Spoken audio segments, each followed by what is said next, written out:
Hard hat's all about showing up to play hard, doing what it takes to win. If you want to cement legacy, win another. He's your third center. You don't want to pump him up too much, but it's hard not to. This is maybe the most I've ever agreed with you.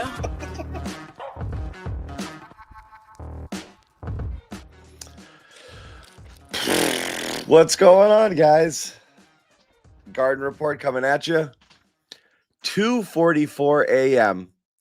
if you happen to be on the East Coast, 11:44 out there. And thank you very much. We'd like to say thanks to Jaylen Brown and Jayson Tatum for taking extra long to talk to the media. And that, of course, includes Noa Dalzell and the real Bobby Manning, who are out in Los Angeles and witnessed the Celtics escape with a 117-113 overtime win over the a heavily depleted Los Angeles Clippers team. And a lot of good, no, some good, a good bit of bad, and Noah gets to take a victory lap over her boy Jaden Springer. So it's going to be the Jaden Springer show for as long as we're able to stay awake here. Before we get into it, we want to let you know, as always, the show is brought to you by Prize Picks, the largest daily fantasy sports platform in North America. Big games coming up, so you definitely want to sign up if you haven't already. Download the app. Use the code CLNS. Get 50 instantly when you play 5. Once again, download that app. Play 5, get 50 instantly when you when you first sign up. Also, Game Time. You want to take the guesswork out of buying tickets? Download that Game Time app. Create an account. Use the code CLNS for $20 off your first purchase. Terms do apply. Once again, download the app. Use that code CLNS. And you get $20 off your first purchase. Terms to apply. Guys, let's get into the game. We could get right into Jaden Springer if that's what you like the best, because that really turned the tide of the game. It's a weird one, right? The Clippers are sitting 4 starters. The Celtics are sitting 3 of their top 6 rotation players. So you basically got 4 of the top 11 players on the 2 teams playing tonight, which was just a weird game to begin with. And it just had trap written all over it, right? Like, oh boy, here they go, play down to the level of the competition. They come out smoking. Offense looks good. Ball movement is good. Sam Hauser's hitting threes. Baylor freaking Shireman's getting first quarter minutes. Crazy things happening. Jaylen Brown, after not complaining, gets his first quarter minutes again, so he can set the tone. And things looked okay, and then it kind of fell off, and they were stuck in a weird rut for a couple of quarters, and then enter Jaden Springer, who completely turned the tide of the game, which is something I don't think any of us had on our bingo card. No, I don't think we ever had your mic. Sorry, I thought you were on mute before. Yeah, go ahead, Bobby. No, it's kind of crazy because that was the Springer substitution, John, was the real divergent point in this game. The Clippers were floating around 60% shooting for a lot of the game, and then they went like 7 for 20 something the rest of the way. I got the number here exactly. 5 for, what are we talking about here? It's something ridiculous. They forced 9 turnovers. It was like 5 for 21 shooting after that point until the late couple baskets that tied it off turnovers. And he's just playing with this confidence, and he missed a couple shots right away, but he just shocked me, John, because we've seen him so many times him come into games and just look like he doesn't belong.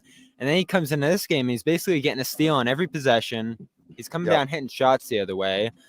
I couldn't believe it. And the way it swung the game was even more stunning. And I know you're going against some bench guys on the other side and guys who are probably a little more vulnerable to giving the ball up like that. But I tweeted it, and I truly believe it. This game changed his career because he's probably out of here in one way or another. And who knows where he ends up and if they even use him. 4 minutes now and you look 32 at this performance, seconds in, John. Bobby took something that he made it ridiculous. Can you guys hear me now? No, it's real. Because I don't know if he changed his career, but don't you look, John, longer at keeping him now? Because you're probably doing everything you can to get him out the door and fill those spots before this. No small sample sizes. I don't. Let's not spoil this. Let's enjoy it for what it is, okay? It's one night. We don't know what's going to happen beyond this, but it was important. And Joe, like, I'll let Noah take it from here. Joe made a great adjustment in this game, rolling the dice on a guy that he hasn't really used at all, because I think he recognized that, and he said it after the game. They were getting too comfortable, and you could see that. And I think the point of attack defense wasn't great, certainly to start the night. I don't think it's been great all year from this team. I think they are letting people get too comfortable and get into their sets and do what they want to do. And Springer erased that almost immediately by just getting up in people's, causing steals. He had 3 in a really short span of time. So he really did flip the game, and that energy kind of kept through the entire fourth quarter, which he played. I'm not sure exactly how much, but I think he played like 9 minutes of the fourth quarter. But Noah's been dying to get a word in on the Jaden Springer conversation. So go. I have been dying because I think this is honestly what makes the NBA great. I know a lot of people are like, why would you care about a random January game with a team that's missing all the key players? And this is what makes it awesome, because a guy like Jaden Springer has not played in pretty much since he got to Boston. He has not really played meaningful minutes. He's gotten a couple of very limited opportunities. And we see him work every single game, every single day, practicing his three-pointers, doing the drills with player development, and you don't know if you're ever going to get a chance to show it on this team. And I didn't think it was going to be tonight. He sure as hell couldn't have known it was going to be tonight, because nothing about tonight's situation was that unique, considering there's been other games. And Joe never tells anybody.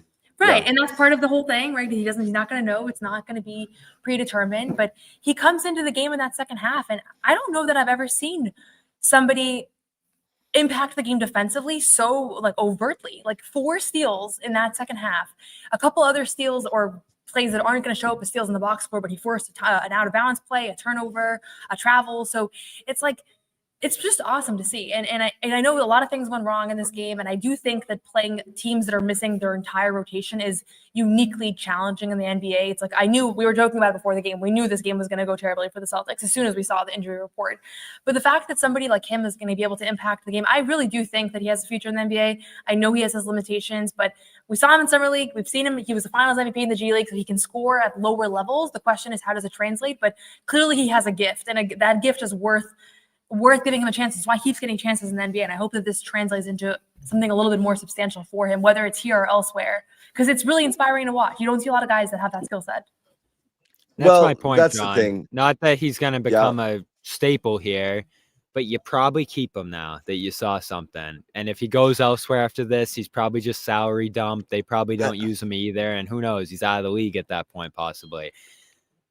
You saw that you can use him for something here, John. That's all I'm saying. It's not very.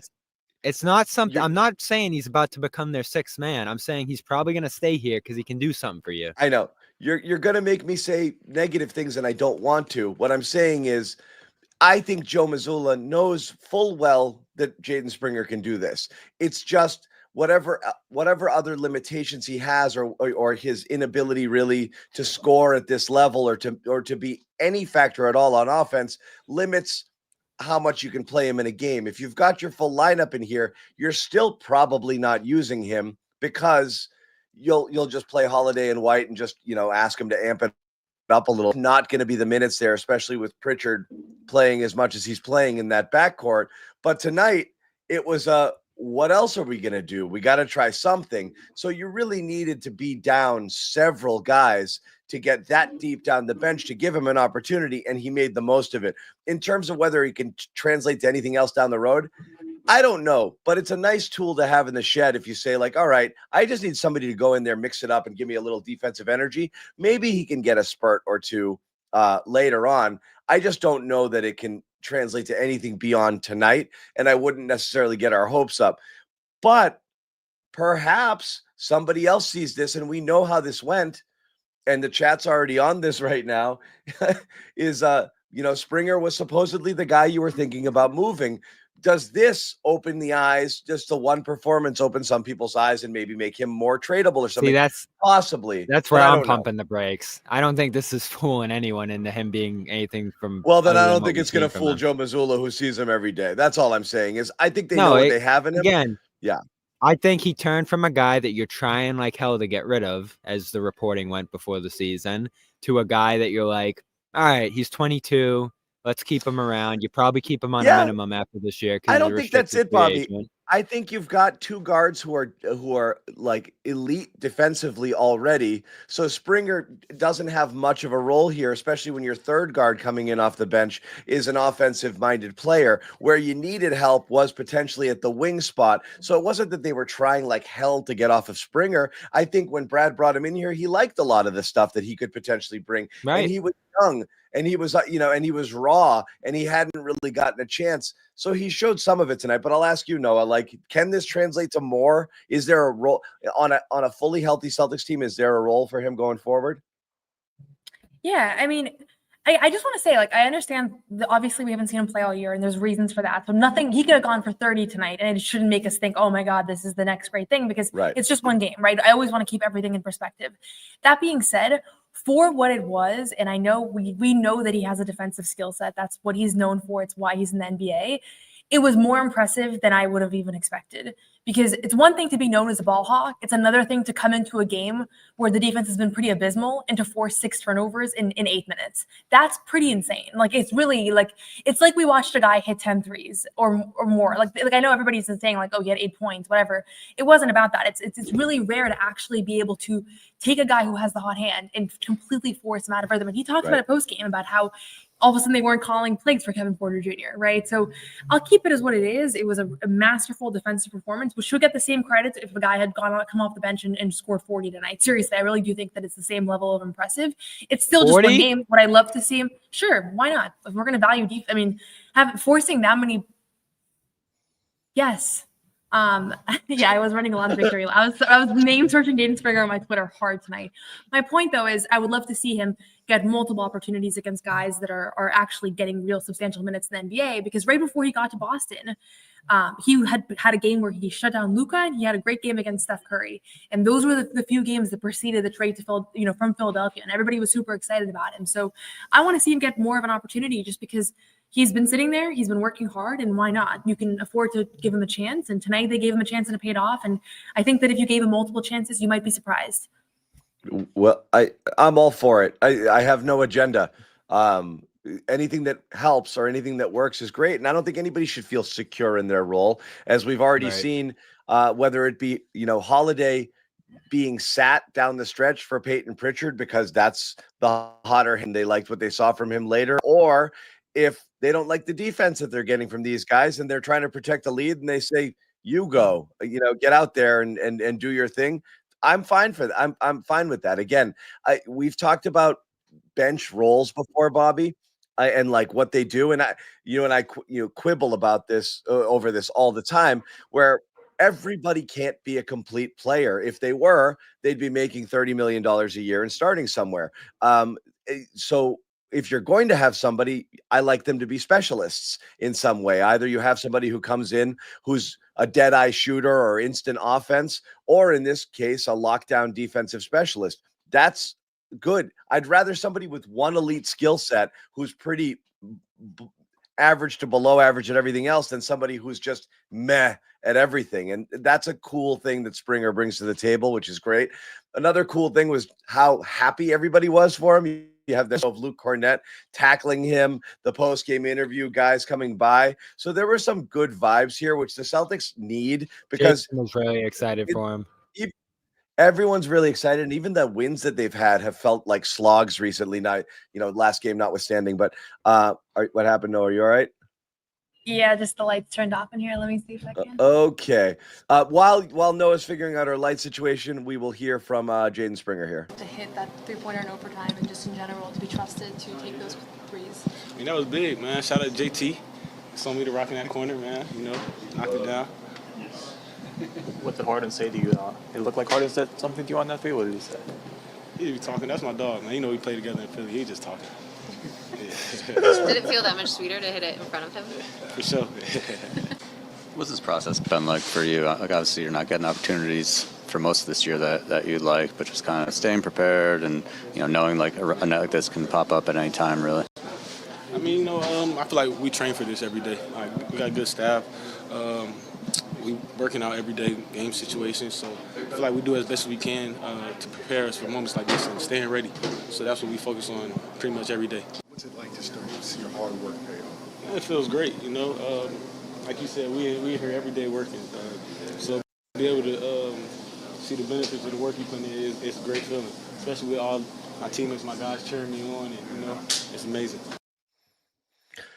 Look, he's on point. He's on message. I'm just there, staying ready. He got the memo, and that's how you answer the questions. Then next game, we'll go right back to staying ready. That's how it goes a lot of the time. So again, I'm not making it anything extraordinary. You kind of here. are. I'm not saying he's gonna. No, I'm saying he should stay on the team. Okay.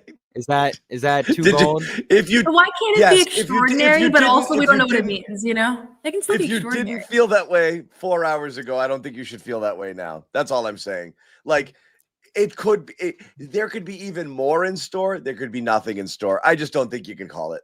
Like, off of the one, as Noah said, he could drop 40. All he did was come in and play defense, which we know he can do. The thing is, the game needed it. He didn't do anything we didn't think he could do. The game needed what he brings tonight, and he brought it, which was great. He was given an opportunity to go out there and do exactly what he's supposed to do, which is play your ass off on defense and bother the hell out of the ball carriers and get in people's faces and make life difficult, which we know he can do. There just hasn't been enough opportunity for him, and I don't know that there necessarily will be. No, there won't be a ton. But again, there doesn't need to be opportunity to keep him on the team. You keep him there as a specialist. You keep him as a low contract into the future, which you'll be able to retain him on in the free agency. What he didn't do here, that the chat thinks he did, is fool anyone into giving up a huge package for him at the deadline. If you're trading him, you are either moving him into a team, and there's only one team with salary cap space to take his contract on and just use his expiring money at the deadline, or you're sending picks with him to get off the money. So you're not moving him for anything here. And if you remember, when they got him from Philly, all they did was just take him on. Philly wanted to get rid of the money, and the Celtics just took him on. And there might have been some picks changing hands there that didn't really mean much, but you're not getting anything for him, so you might as well keep him, because I don't think they need 2 roster spots at the deadline here. And honestly, the more I think about it, John, they don't need a ton. I think they have what they need. You're okay now? You feel okay? You feel okay with this team? I felt like they needed a wing.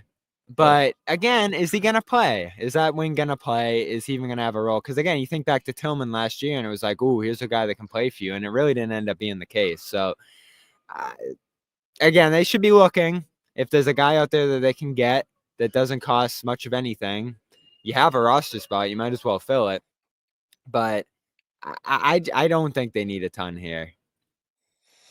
I don't know whether they need a ton. I just think everybody on their current team needs to play better. That's the key. Definitely. That's the key to success. And so we should get into the crunch what time you bring stuff, in here. Yeah, not what you bring in here. So there's more about this game we want to talk about. There's also the ongoing issue of Jaylen Brown and what's going on in his mind and what's going on with his body. He was a little banged up after the game, and now talking about multiple rolls of his ankles and getting treatment and lots of different things here, which isn't great. But we'll get into Jaylen a little bit, because I think he continues to having story on this team right now.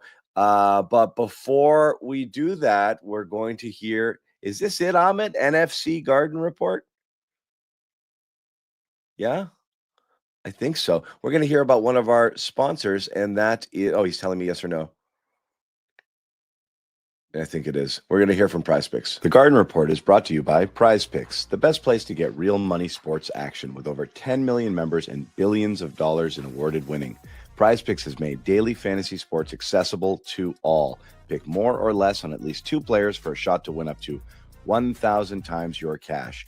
And you know what's coming. That's right. The big game is almost here, and it's now or never. Don't miss out on the last football game of the season with PrizePicks. PrizePicks is also going to be giving away a free pick for the big game, where one of the starting quarterbacks will only need to throw for 1 yard to win. If you're correct on at least one more stat projection, you can win real cash. For the NFC Championship coming up right now, Jaden Daniels only needs 1 passing yard for you to win 1 square. That's 1 passing yard for Jaden Daniels. I think he's going to get it. PrizePicks also offers weekly promotions that can lead to big payouts like Taco Tuesday. Each Tuesday, PrizePicks discounts select player projections up to 25% to provide even more value for your lineups. Picks is the best way to win real money this football season. Which players are going off, which ones aren't. Make your picks in less than 60 seconds and turn your sports opinions into real money all season long on PrizePicks. So go ahead, download the app today, use the code CLNS to get $50 instantly after you play your first $5 lineup. Once again, download the PrizePicks app, code CLNS, get $50 instantly after you play your first $5 lineup. PrizePicks, run your game.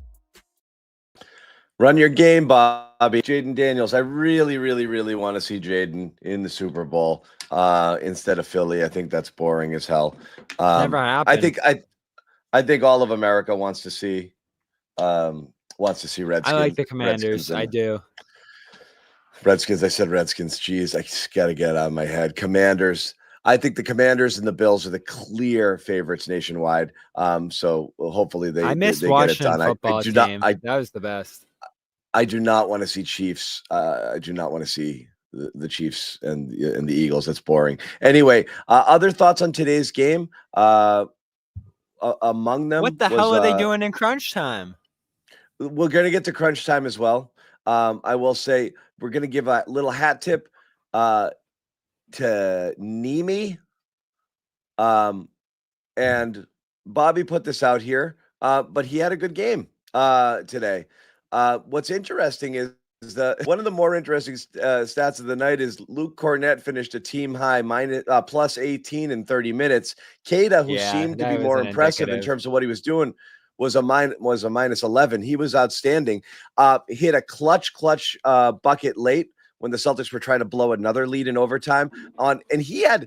You know what he displayed really, really, really good hands down low in his catches and his ability to turn around to get shots off quickly with touch around the basket. And that lefty finish there in overtime was huge. But he was pretty impactful. I mean, you have to say, again, you're going to look at the counting stats and you're going to see Brown and Tatum and even Derek White all in the 20s and leading them and looking like, well, the three starters are the ones who led them. And that's not the case. The bench is what saved their asses tonight. And, while Springer gets the gold star, I don't think Keita's too far behind. Yeah, he turned it around later. I feel like early wasn't the best minutes, but they needed someone to do something tonight, and he gave them that. I don't think either of the centers played amazing in this game, especially going against a team that started Mo Bamba and then went away from centers for much of this game. Defensively, I don't know if it was the centers, but they were getting cooked for, again, almost the entire game up until the Springer minutes started there late in the third. So I think it was the perimeter D. I think they were just letting people get in there. Them getting cooked is the reason Springer played, because they couldn't keep those guys out of the paint. The point of attack defense was terrible all night. It was, Noah? yeah. Yeah, I was going to say, the other thing that stood out to me with this one is just, we've been worried about Sam Hauser, and, he had some rhythm last game, finished with 11 points, hit 3 threes, which was more than he's hit in a while, and just carried that right over into tonight, hit his first 3. I was 4 of 5 at one point. I don't remember what he finished with. 5 of 7, I finished believe. 5 of 7, yeah. So that's great to just see, he's so important to what they're going to do. He's had some opportunities this year where he just hasn't been able to find a good rhythm. I'm a big believer that the more shot attempts that he gets, the better the ball movement is. I asked him about that at shoot around today, and he said it's not just me, but like it is when there's better ball movement, like it showcases what all of us can do. Like almost like when the ball's not moving, it almost looks like the bench isn't that good, and then when the ball's moving, you can kind of see that. But that was just one little thing. I think he needs to get into a good groove here, and if he can find that now for the next couple weeks, that really helps his team. So small thing. It was mostly in the beginning of the game, but it really was good to see. And they were they gotta get that bench going again. And obviously Hauser and Pritchard are the big parts of that. And Pritchard, it's kind of crazy how much it's declined from like 20 points every night that he was going on there for about a month now. Hauser seems to be gaining momentum a little bit there. But my point on Keita was he was giving you great stuff for a while there when Kristaps was out and in and out of the lineup a little bit, and he just had this steady, consistent. No, I know role. what you were saying. Joe put him on the shelf weirdly for a long period of time and did take him out of his rhythm, because he did give you a boost in those during that stint where he was consistently getting minutes, and then they completely that went away. I don't Minnesota know what game? happened there. Yeah, I don't know I what mean, that happened. Minnesota game, he took over and was just everywhere and was a key to that win on the road at the beginning of this month. And then I think he played against Houston the next night too and did some stuff. And then we just didn't see him again up until a couple games ago. So you got to find ways to keep him involved, get him involved. And again, as big of a Luke guy as I am, I still think that there's some upside there with Keita that you can invest in and continue to pump up and grow. And you know, I agree with some of the people in the chat there. When he gets out on the perimeter and switches onto some of these guys, it's amazing what he does considering what position he plays and the guys he's going up against. He just stays in front of them, usually forces them to pass. There's some stuff he does defensively that I love, but it's the old Rob thing, John. It's like Rob and Brad again. If he, jumps on one pump fake or commits a bad foul or just is out of position on a player or two, he's done. And so in this game, I think Luke was so shaky that they had to go back to him, and the Clippers were playing small, so he had to switch. But I do wish that they could keep Keita consistently involved here. And it's tough because him and Cornette are kind of the same positional player on this roster right now. And given their pros and cons, they're fairly equal in terms of what you're getting from both of them. So it's a tough decision night in and night out. They're kind of playing the matchups, Noah, with it. And the thing that's leaning Luke's way, I think, is the trust. He just has more trust from Joe, and I understand that. But there has to be a big picture to Keita's development, I think. Yep. Yeah, definitely. Go ahead, Noah. I didn't have much more to say. I was just going to say, I think Luke's passing is one of the things that is underrated.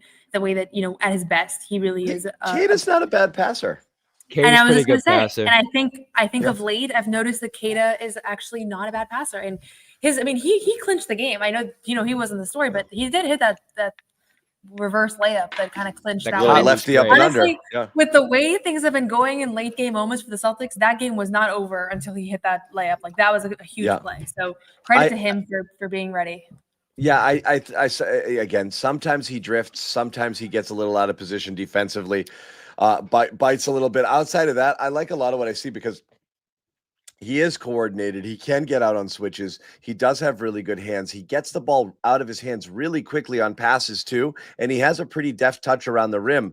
So it's not just kind of high flying stuff. There's again lots of Rob elements in his game, not nearly as the level. It's very Rob light.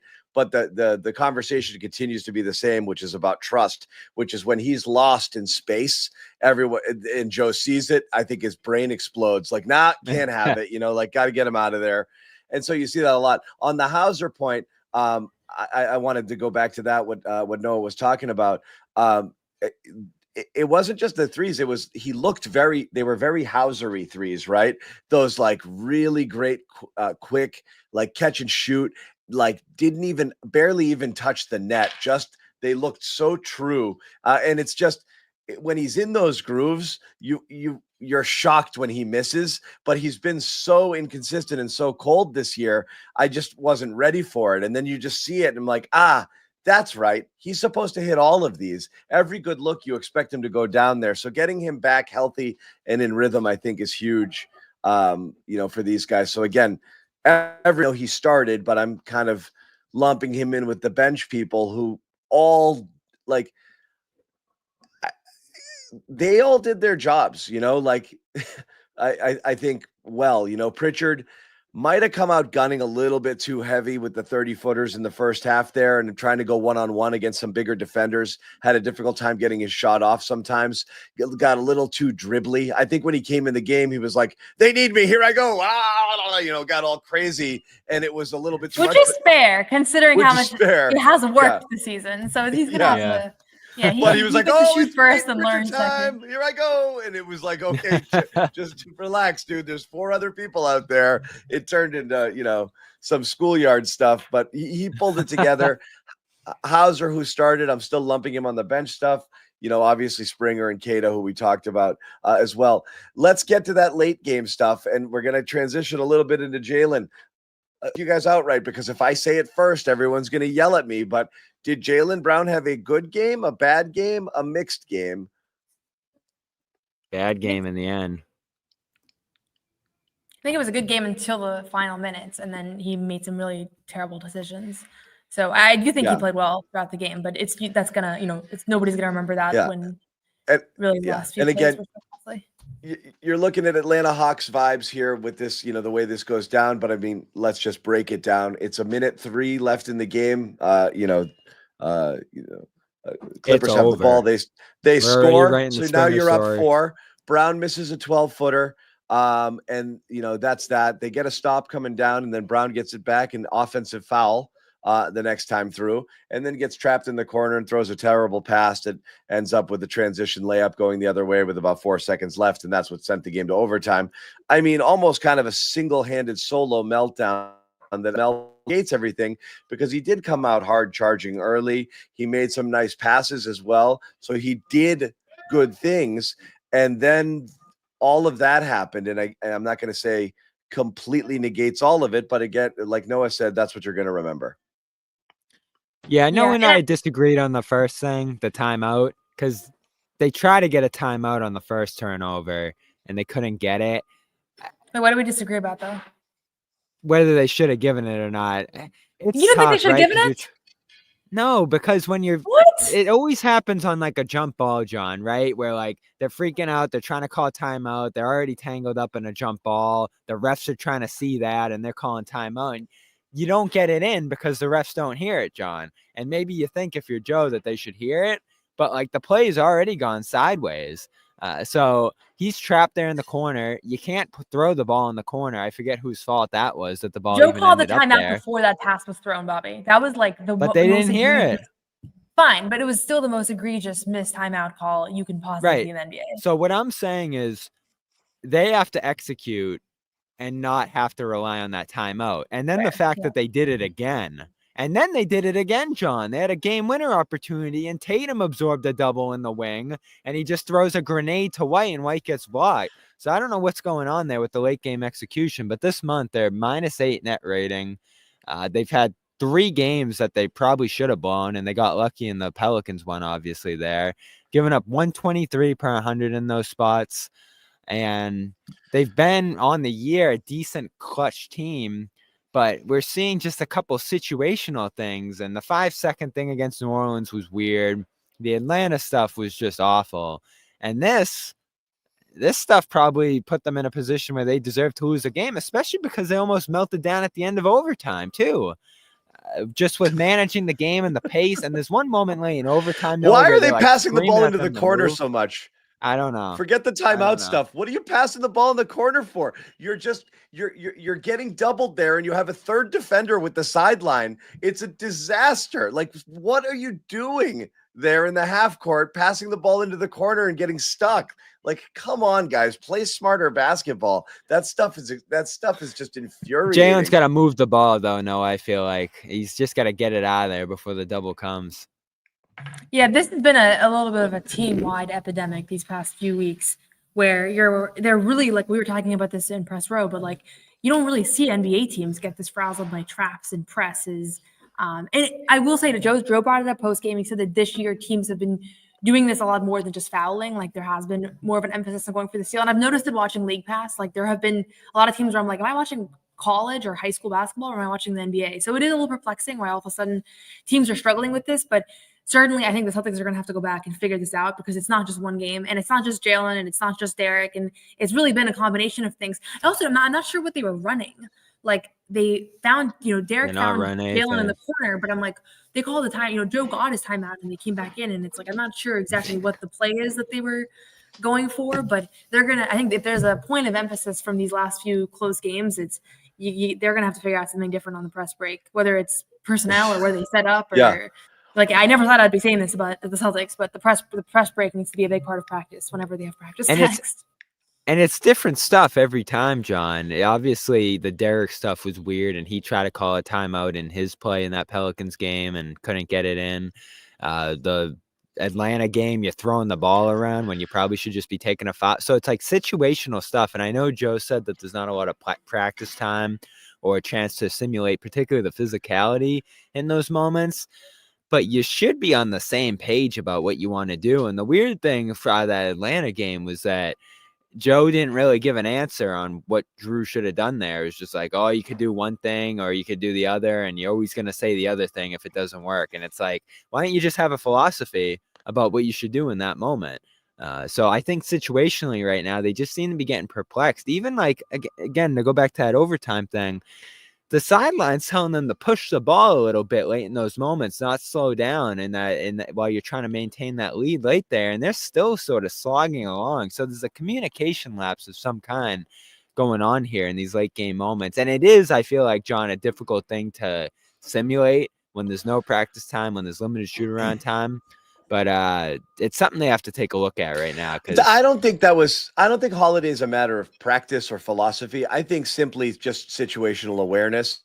And when he catches the ball under the basket, he might be thinking 2 dribbles, a kick out to another player, and they swing it over somewhere else, and it's over. Like, we've run out the clock. Like, let's just kill it, or let's whittle it down to a second, and it's over. So he's just in clock killing mode, not realizing actually, if I hit the layup, it's better off than what's going to happen because the person I'm passing to is going to get fouled 1 second later. I'm not really killing that much clock. So he just didn't think about it. And then he completely fell asleep thinking they were up 3 rather than up 2 when he fouls on that next possession. So I just don't think he knew the situation. I don't think that was they're not practicing that enough. A guy who's normally extremely dependable, who is one of the smarter players on the floor, just had multiple brain cramps at the worst time imaginable there. So that's what happened. But yeah, I mean, urgency, playing a little bit quicker, not allowing yourself to get trapped, recognizing that you've got out of your hands quickly, not dribble. Certainly don't pass into the corner. Try not to dribble into the corner. Those are just basketball things, that you just should know not to do. And they're not executing it well. So they're kind of fumbling the ball here late. We're going to talk a little bit more, Jalen, because I didn't get a chance to last game, and obviously I want to discuss some of it because I did want your take on it. But first off, we're going to hear from another one of our sponsors real quick, and we'll be right back to talk about Jalen's comment from the other night. And let's hear from Game Time here. This episode is also powered by Game Time, the best place to get tickets to the games, events, and concerts you want to see. Take the guesswork out of buying tickets with Game Time. Game Time is filled with terrific features like all-in pricing, so you know exactly how much you're paying. No surprise fees at checkout. You also get panoramic views from your seats in the app, so you know exactly what you'll be looking at before you buy. Plus a lowest price guarantee, or Game Time will credit you 110% of the difference. Download the Game Time app, create an account, and use code CLNS for $20 off your first purchase. Terms do apply. Once again, download that Game Time app, create an account, use code CLNS for $20 off your first purchase. Terms do apply. What time is it? It's game time. It's game time, and the Celtics will be back home on Monday taking on the Houston Rockets. We're taking a quick peek at what tickets there look like. And yeah, people are excited to get back in there. There's still plenty of good seats available. If you wanted to go out and check out the Celtics, check out Game Time. It's always the best option, the best deal out there, and the prices do go down the closer you do get to Game Time. So again, check it out. You can get in there for as little as $64 right now, which is pretty good, or some really, really good seats in the 200s as well. So again, you're interested in checking out Celtics or anything that's coming to your town, concert, comedy show, Game Time is the place for you. It's not just about sports. It's literally anything you want to get into. Check out Game Time, download the app, code CLNS, $20 off your first purchase. Guys, anything left over from this game before I go back? Go ahead. I'm just wondering. I want to leave it all. I don't want to leave anything on the table. No, I mean, again, everyone was out on the Clippers.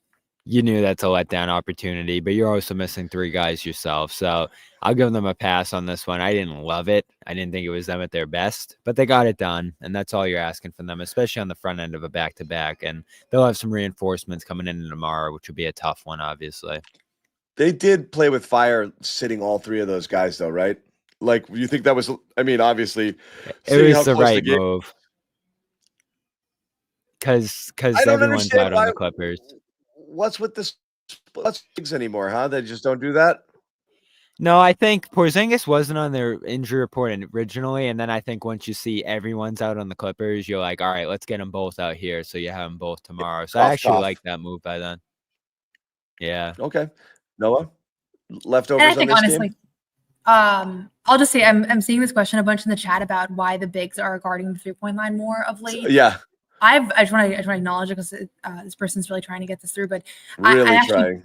Yeah, I'll just say I actually was thinking the same thing today, and the result it didn't come up post game with Joe, but I actually have been wondering that because I've noticed the same. So not an answer, but I do resonate with the question, and I was thinking the same thing. Especially today, I felt like I don't know if it's a miscommunication, but I'm like, why is Luke a foot above the 3-point line right now, guarding a guard where he's not going to survive? And they're not just getting caught on switches.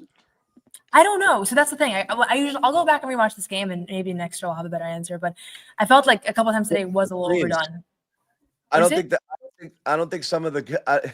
I think the Celtics in general have not been doing a good job getting through some screens, and I do think that those guys are getting stuck out there.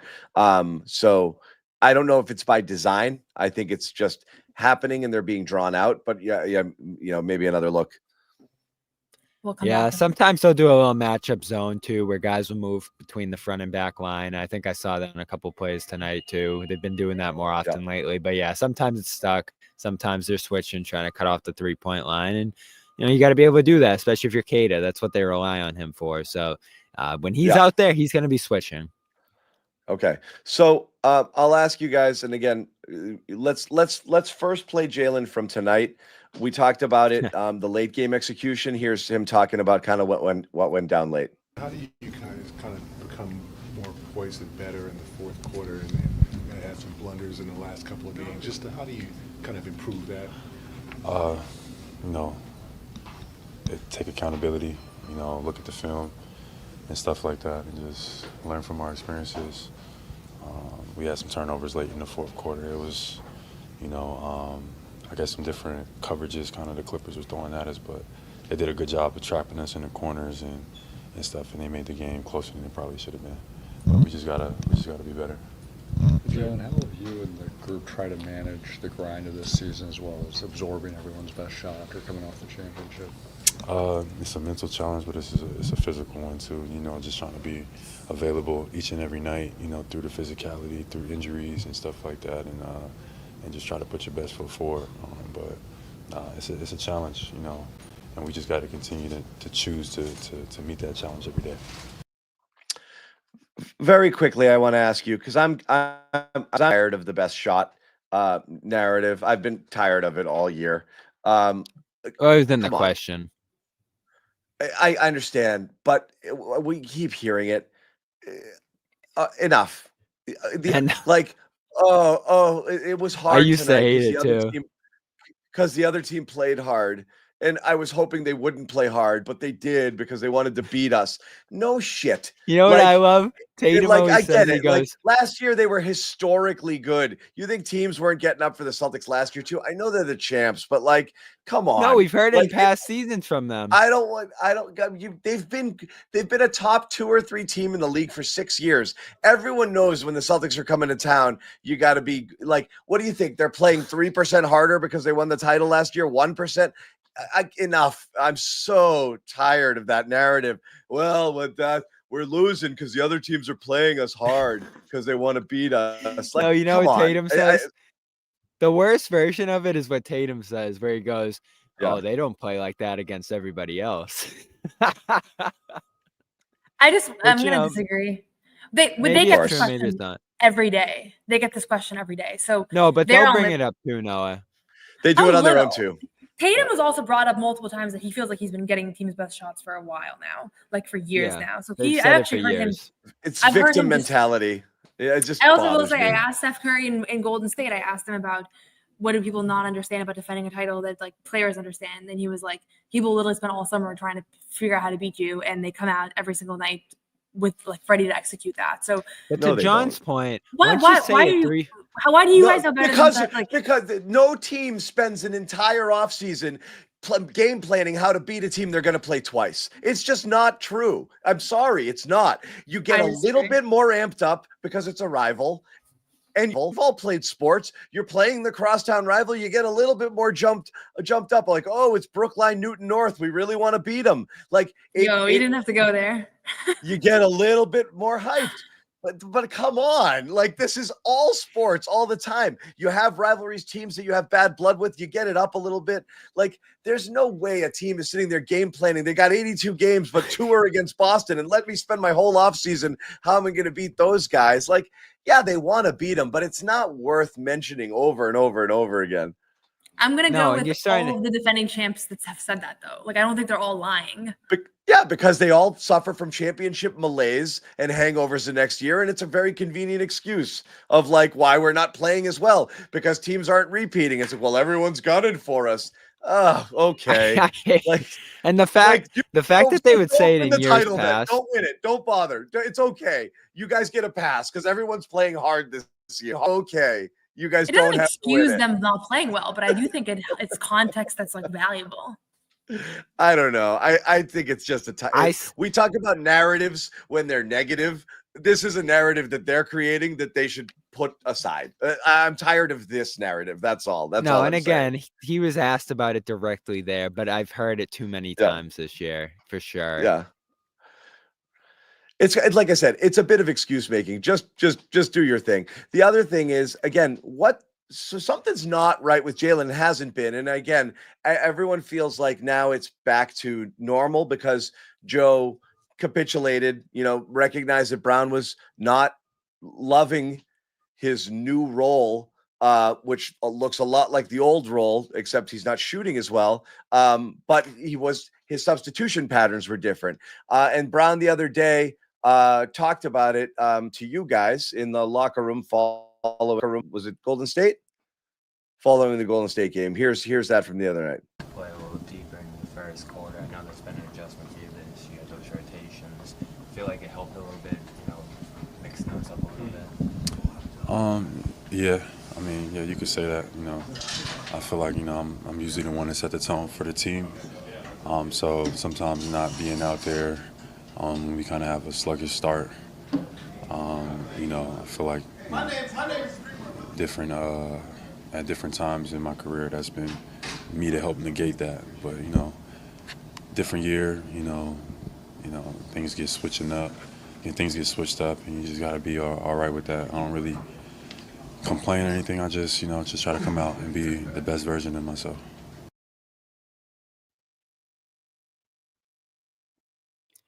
Weird answer. So anytime somebody says I'm not complaining after they complain, okay. But what is going on there? Is it all about the rotation thing there? What is this idea that Brown is in a different role this year in his mind? Is it simply based on the rotations or something else going on we're missing?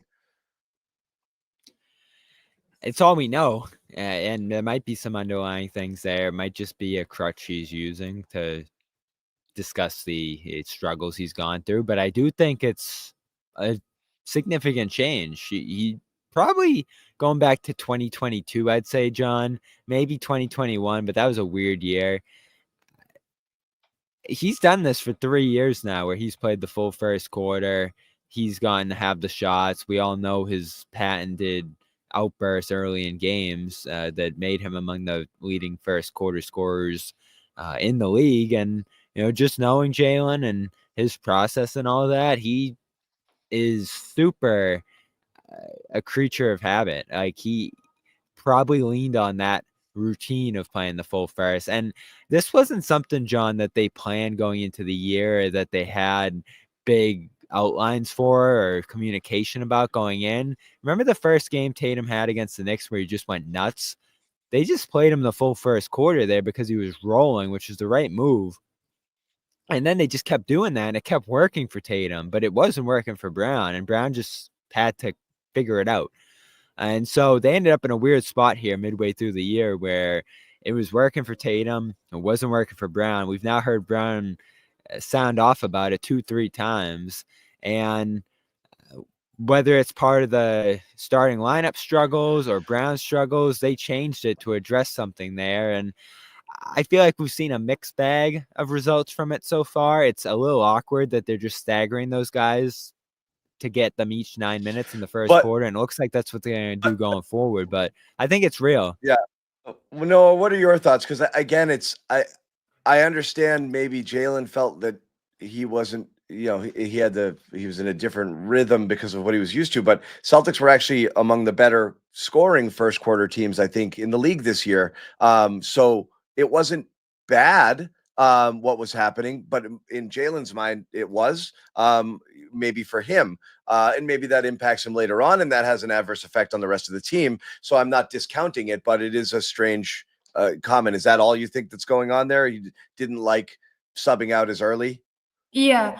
So here's what I'll say. I do think that there's a certain element of this rotation thing being a bigger deal in his mind than it probably actually is and probably should be. I also think that his words get scrutinized in a way that I don't know. I don't follow their sports, but it seems so extreme the way that his words get torn apart. Come And on, Noah.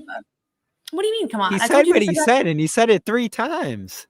Sure. And I also think that He said it. He said it to Abby. He said it to Abby the day before too. So he's been wanting to walk this out there for a little bit. It's not. And again, this isn't John, out of context and it's not scrutinized. He said the same thing to Abby 2 days earlier about a new role, this little cryptic new role thing. So he wants this out there. He wants us to know. And this is. A I thing kind that he of gave doesn't him an love. out too. I don't think I it's kind of gave him an out scrutiny. too, John. He's putting it on a platter for us right now, Noah. John, I don't think it's said scrutinized. He's dying for us to pick up the breadcrumbs. Okay. Yeah. Okay. Sure. I also think that we've been around him in press and scrums over the last few days, and the sentiment that I'm getting from him just after yesterday's interview, I think, Bobby, you shared this feeling, or after Golden State, we had the same feeling of like, oh, Jaylen, we weren't sure how he was going to be because we haven't heard from him in a while, and he hasn't been playing great. But his feeling was actually the vibe from talking to him was actually like he's in a pretty good place. Like that's all I'm saying. I think like sometimes these clips That's you fair. can rewatch the same clip over and over again. Did you not feel the same way, Bobby, when he finished his media availability felt after that Golden way. State? That's how we felt. And so I'm just saying my job is to, we're in the locker room. Sometimes it's a little bit something that doesn't get picked up on camera or is not the quote, but that is how we both felt and how I think the media felt walking out of talking to him after not hearing from him for a week. And I do think he's used the media differently than other players. He says things that are kind of subtle and cryptic. I also think that most of the time it's ended up being a lot of discourse around nothing ultimately. And so every year we have this discussion, right? We do, but respectfully, I think, and I've been in a million locker rooms. I think when you're in there, you're looking at the person, you're making eye contact, you're connecting on a different way. So you might come out of there with a softer vibe. There's not like, this isn't cuts in the media people are seeing out of context. People watch the entire clip, and everybody else of the media universe was like, man, what's wrong? Is he upset? So like, you guys might have gotten that vibe standing next to him in person, but just playing the sound start to finish sounds like a guy who's like kind of a little like, I don't love what's going on here. I don't think we're talking about a bunch of different things. Yeah. We're also talking about a bunch of different stuff with him after a 40-point win, after he didn't talk to the media for 10 days, including 2 good games where he had the opportunity to and probably should have. So I think that is something you have to mention there as well, along with the fact that I gave him an out, John. I said, did the new rotations work? He had a good game. So that was my feeling about it is, all right, there's a new rotation. It's working well for you, right? And he said, I guess you could say that. And then went on to list the same complaint that he's had a couple of times this year while saying, I'm not one to complain there. So that has to be more to whatever's going on here. That's what I'm wondering is you guys are in there. Rotation. I don't know. This is all we know. Again, obviously, it's been a difficult year for him off the court, too, with the situation with his mother there, too. So, I'm sure that's part of this being a challenging stretch for him physically, too. He said today that he's got a bunch of stuff that he's dealing with. So I'm sure that's part of this here, too.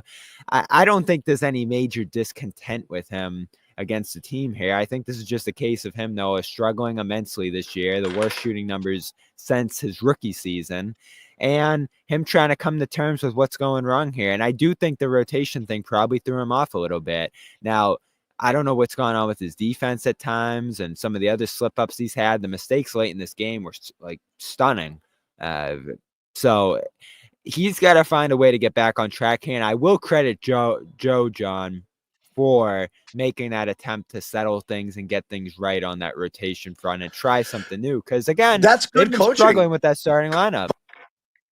There's nothing wrong with switching it back, but we spent how much of last year at times talking about Tatum, and you got to get him going. And I don't love this rotation where he comes out before he gets any shots up. Sometimes he come out and you look at his, he come out in the first quarter and you look at it and he's only put up one shot the entire first quarter. Your best player, he's barely getting touches because Jalen's setting the tone. And while it's working for there, you're wondering like, geez, we're not getting anything out of Tatum until the third or fourth quarter. So I think that's why Joe flipped it, but then it had an adverse effect here.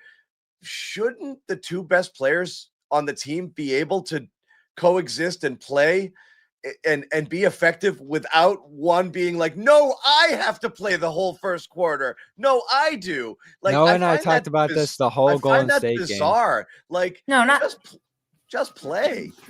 Yeah, I do think that it's the way that they don't play off each other has always been a basketball mystery to me. I also think that they clearly have figured it out because they won a championship together, and like I just would have thought that there would be a little bit more leniency this season to like their dynamic and things. Like what is it going to take for us to move on? Is it going to be like they're never going to change the way they talk? Jaylen, we love talking to Jaylen after games because he's the only person who will like go off script, right? So I think that's why I'm defensive when. And I feel this way about all NBA players when guys get, when we replay the same clip over and over and over again, because I want Jaylen to stay the way that he is, where he can actually give us a sense on how he feels about things instead of just saying the PR thing where I don't really know how Tatum feels about anything because he's always he perfect. wants us to know this, Noah. Sure. He keeps going in that direction. Yeah. I don't know.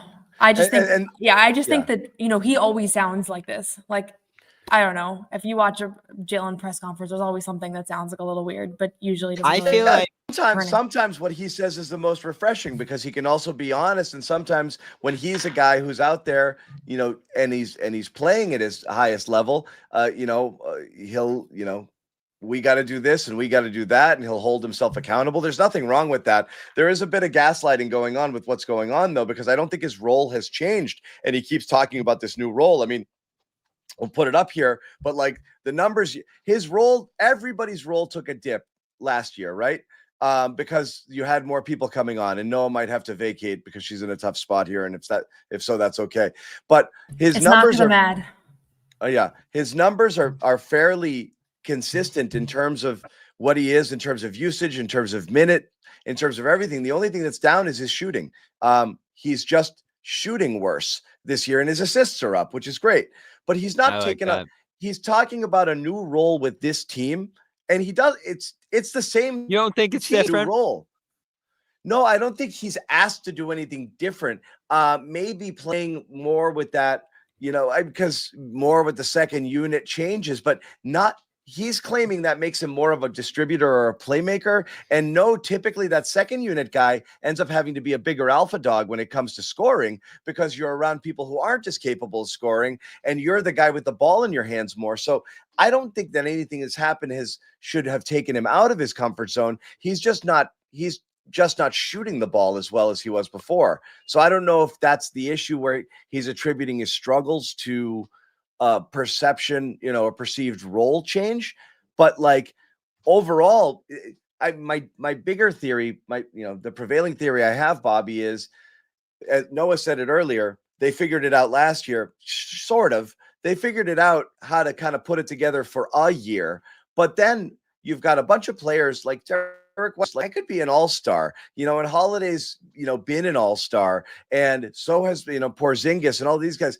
I'm not saying egos come into play, but like to continue to ask people to sacrifice year after year after year after year, especially people who are in the prime of their careers, is asking a lot. So when you're winning, everyone will be like, it was fine. It was worth it. Look how we won. But if you're not playing as well as a team, you can easily look and say, well, if you were using me differently, or if the ball was in my hands more, maybe things would be different. And so I think it's that inconsistency of the team also paired with his kind of underperformance based on his standards where he's been, at least in terms of scoring the basketball, that's maybe created this vibe of like, I don't like the role that I'm in this year or what I'm doing as much. Derek White's got to wonder about his role this year too, because I think that's a little bit ever changing. And I think we're spending a lot of time thinking about how to placate and Brown, which feels like a 2022 problem and shouldn't be a 2025 problem right now.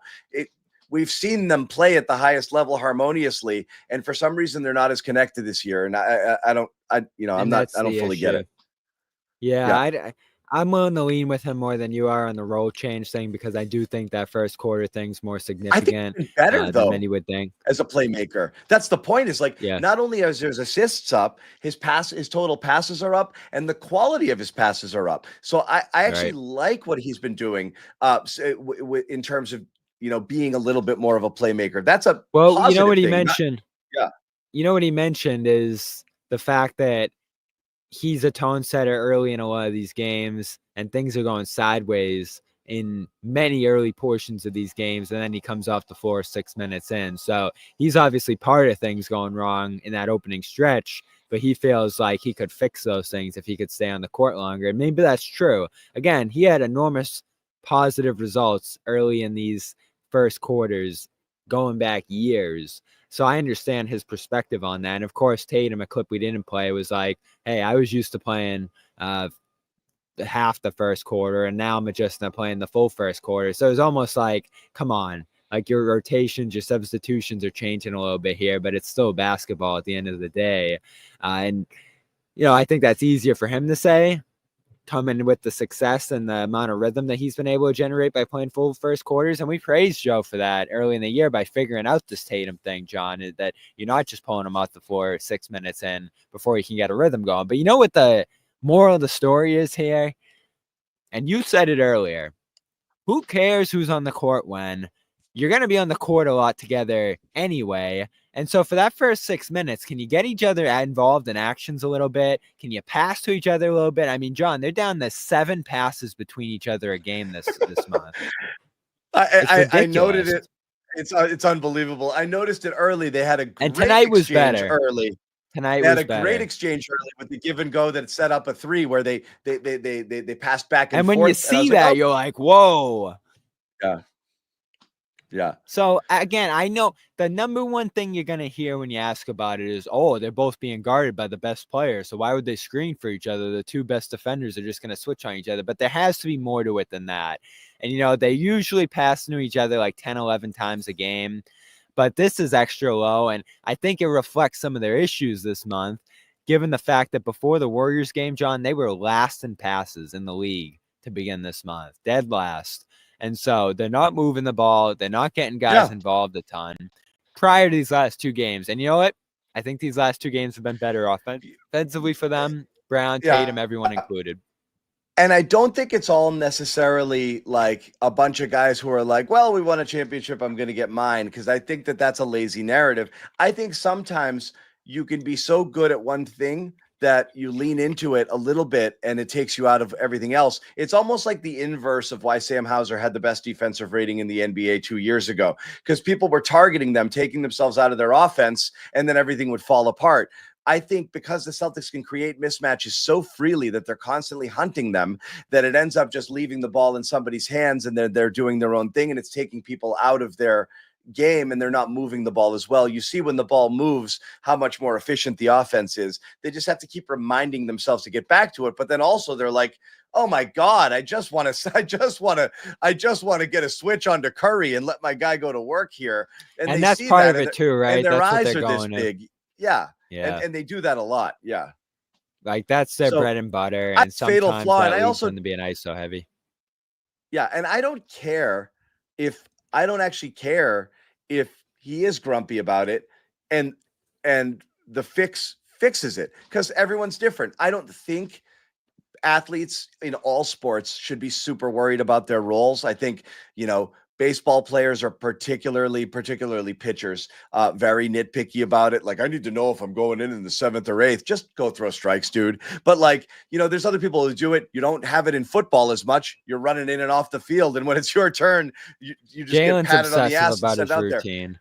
So he's got a routine. So everyone's a little different. If it fixes it, fine. That's great. You don't want to do it at the expense of something else, but if it fixes it, fixes the starting lineup issues, gets him back into rhythm.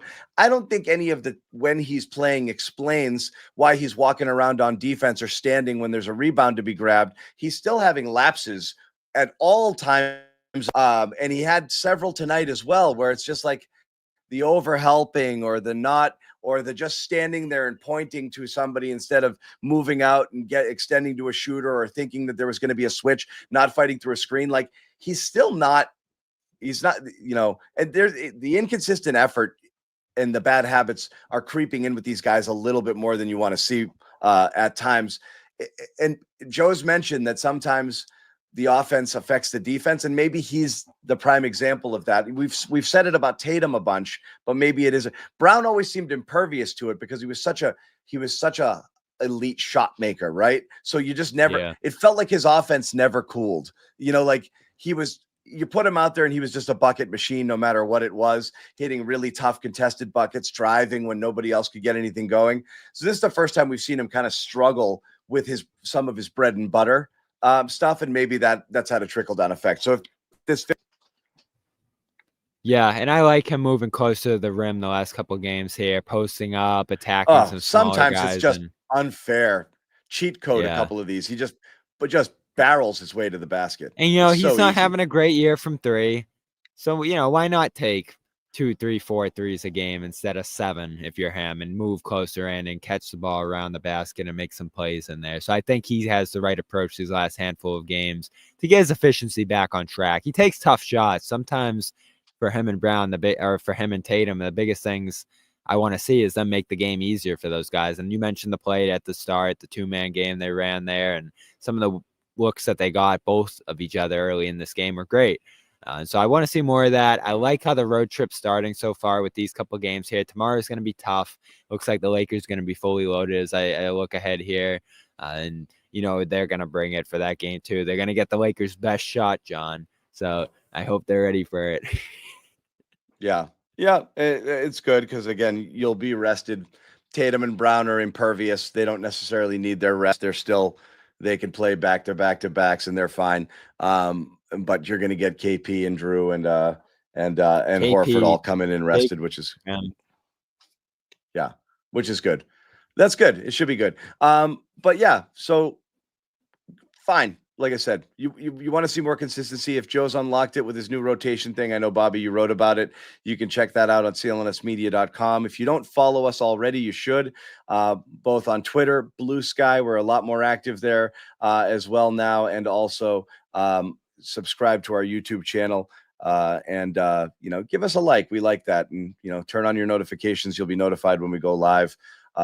Every time we do or when a new video pops up. There's tons of them, not just the Garden Report, but a lot of other great Celtics content here at CLNS Media. Once again, the media defeat the Los Angeles Clippers to move to 31-13 on the season. First back-to-back wins, Bobby, since early January. It's like January 4th, which is strange. Wolves and Rockets, right? Wolves Rockets. Yep, exactly. As we said, we are back at it with another late one. It is 3:52 a.m. and I'm furious about it, but there's nothing I can do. So at least you get to go to sleep and wake up in the same city and go cover a game tomorrow. Luckily, you're not on the road for it. In a different arena. Very cool arena. The arena experience was awesome. The crowd was bad and mostly Celtics here. But if this thing works out and they can fill this place out and get a real fan base, I think they got the right idea going. And I walked up the wall before the game, and it was a challenge. That whole thing was pretty cool up there. And then you get up to the top and see the view. We're going to have a video coming. I took a lot of video inside and around the arena, so check that out tomorrow. Tony, you were at this game? Yeah. Send us a picture of you with a hard hat, please. Shout out to Robbie too, with the Navy. Guy with the Navy says he's a big fan of us, so appreciate him saying hello today here as well. A lot of Celtics fans in the building as always. Yeah, totally. Thank you guys for hanging out, and we do appreciate it. 4 a.m. John, damn. I know the Garden Report doesn't sleep. And we're doing this. Sorry we made you wait for it. I couldn't get anybody to start the show with me, and these guys were hanging out doing their work talking to those guys after the game. So we had a late start. We appreciate those of you who stayed up with us, which was great. Thank you for the chat, for being active and having a good time and keeping us honest throughout. And let me find our little outro situation. We will say goodbye, and we will see you back here later tonight, tomorrow, I guess, whatever. Take care. No one's sneaking a vegan brownie by me, I'll tell you that. Okay, you know what, John? We're going to do it. You have to feel that way too, Bobby. I have to feel that way. Let's Yeah. slide Al over and make Luke your first center. Bobby, we gave you Luke hour early. We're not going to end this on a damn conversation about Luke